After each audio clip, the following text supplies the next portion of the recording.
தனது மகள் ஸ்ரீகாந்திக்கு கட்சியில் தற்போதைக்கு பதவி இல்லை என்று பாமக நிறுவனர் ராமதாஸ் கூறியிருக்கிறார். விழுப்புரம் மாவட்டம் தைலாபுரத்தில் செய்தியாளர்களிடம் பேசிய அவர் இவ்வாறு கூறினார்.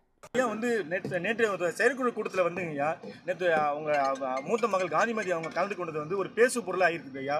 குடும்பத்தில் யாரும் கலந்து இது பண்ண மாட்டாங்கன்னு ஏற்கனவே சொல்லியிருந்தீங்களா ஐயா, கலந்து கூடாதுன்னு சொல்லி ஏற்கனவே குடும்ப பெண்கள் அதான் கலந்துட்டாங்களே, அதான் நேற்று கலந்துக்கிட்டாங்க ஐயா. நேற்று இல்லை, முந்தா நேற்று ஐயா செயற்குழு கூட்டத்தில் கலந்துக்கிட்டாங்க ஐயா. நான் சொல்கிறது உனக்கு புரியலையா? அதுக்கு முன்னாலே ஆரம்பிச்சிட்டாங்களே. இப்போ அவங்களுக்கு முக்கிய பதவி என்ன கொடுக்கப்படுதுங்களா ஐயா? அவங்களுக்கு ஒன்றும் இல்லை, இப்போ ஒன்றும் இல்லை, தற்சமயம் இல்லை. போக போக தெரியும்.